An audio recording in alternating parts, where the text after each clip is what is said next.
Abuse.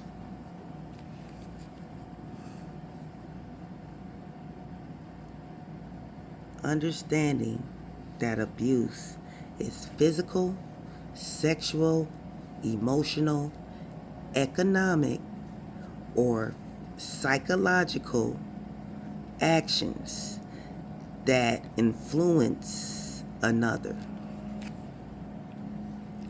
This includes any behaviors that frighten, intimidate, terrorize, manipulate, hurt, humiliate, blame, injure, or wound someone. So why? I just want to ask the question. So why is this part of our government system who try to persuade us that it's okay to be abusive and then hide behind religion? Like the Most High approve of it. I just want to know that question. Why?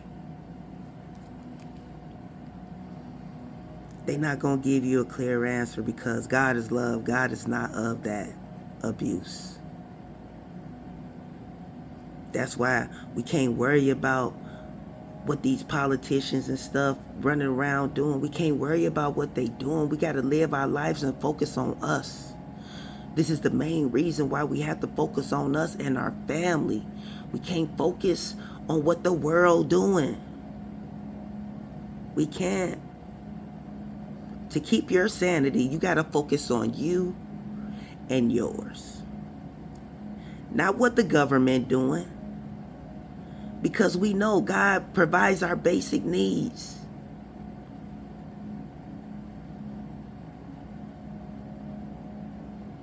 And it's only for the ones that feel like monetary is everything. Like me, if I lose, look, I'm a fan of food pantry.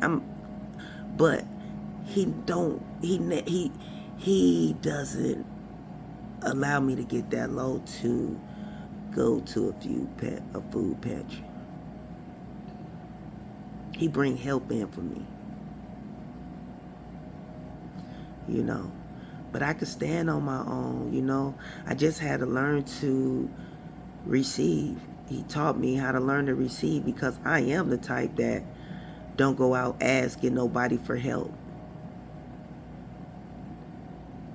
Because I know he give me my strength to go do it. But it was a time where I needed help. And he brought help in for me. You know? And I know when we get in those situations, we start worrying about what's going to happen next. You got to allow things to crash. Because rejection is your protection. And when things crumble around you, allow it to crumble because God got something better for you. I learned that. Took me a minute. He know we not perfect.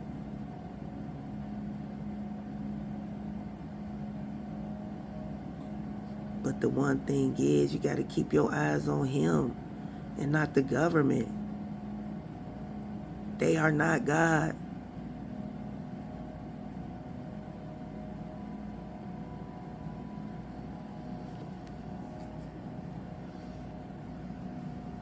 This is where you give up your free will to follow the quiet darkness that try to dim our light that we were born with.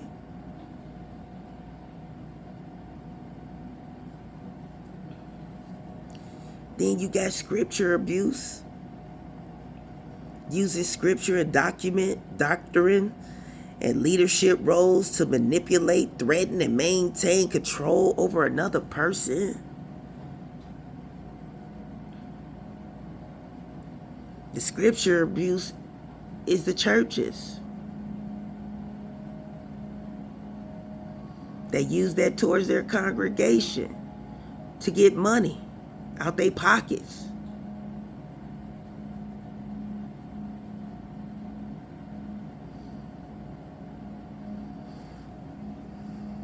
That's where the persuaders are. But I only give unless I'm led to give.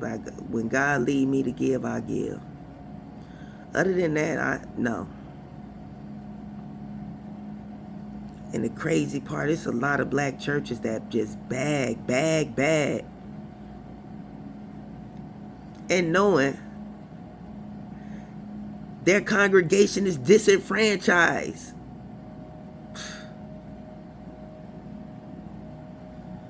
Like, dude, I got kids.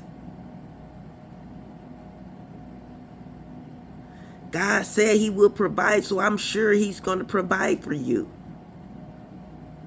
Do you believe?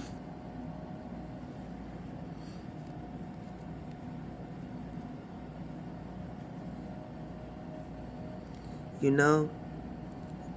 And I remember the Jehovah's Witness used to knock on our door and say, if you die, do you know if you're going to heaven or hell? I used to tell them, how you know I'm not repenting my sins now to God? You know? I had to respond to that. Like, that was so annoying.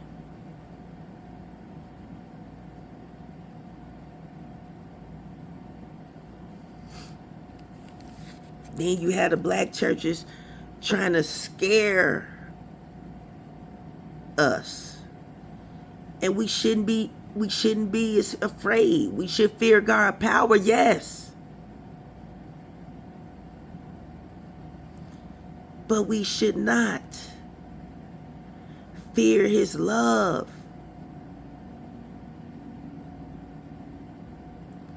You know, they make us feel like we're not even worthy of his love because we didn't get him that money. We didn't get him tithes. That's crazy.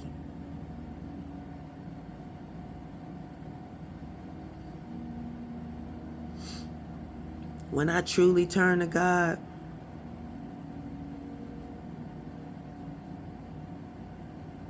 I cast righteous judgment on all those churches.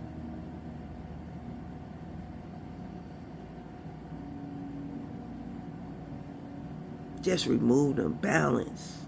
We need balance. Joel Osteen and all them, they ain't doing nothing. They just getting rich. You see they flashing their jets and stuff.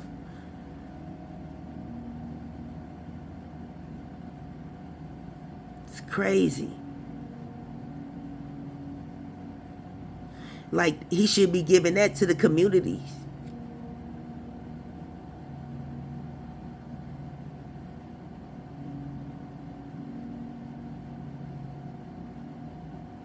Like, when I was growing up, man, I seen preachers in Cadillacs, had pimp hats,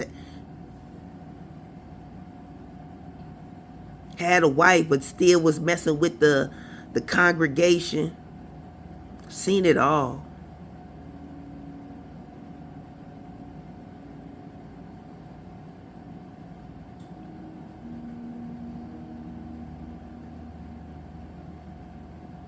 And the only thing is that I turn to spirituality because I can't trust religion, because they'll weaponize it against you, and I don't like that. I like my connection to the Most High, my private connection. I don't need no one to pray for me because my prayers are strong. I don't need no one to guide me because I already got guidance in the spirit and in the flesh.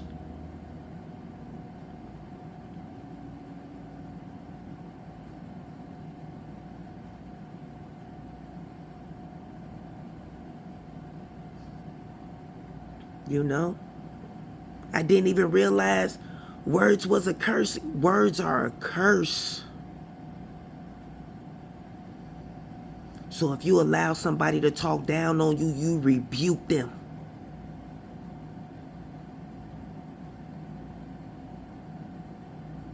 Because they just laid a curse on your life with their mouth.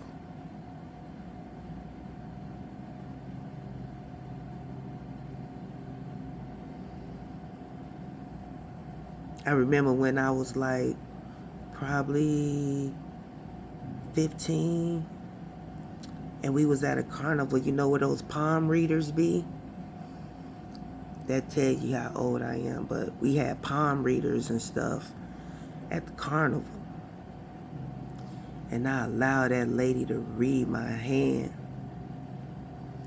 And she told me that I was cursed. And I couldn't understand. It stayed with me. It stayed with me.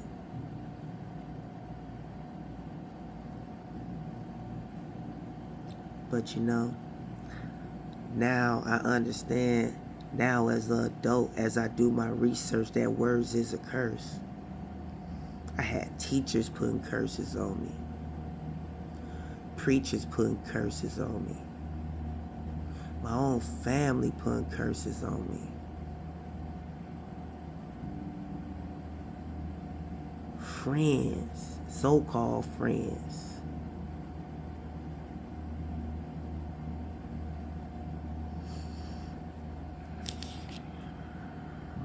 With their mouths.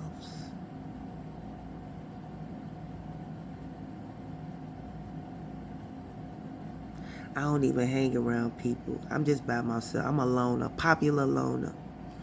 For the simple fact is, it ain't nothing but gossip. Who want to be around somebody that gossip?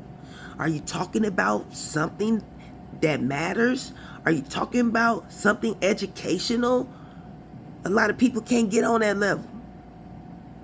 And that's truth.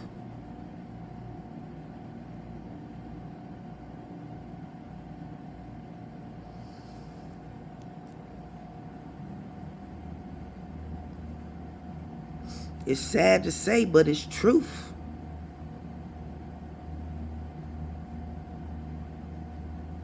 Even our president spew out curses on people. That's truth.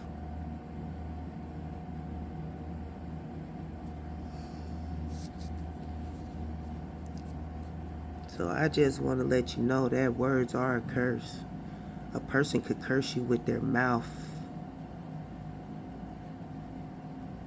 They could speak life or death. Just understand that. Ashe.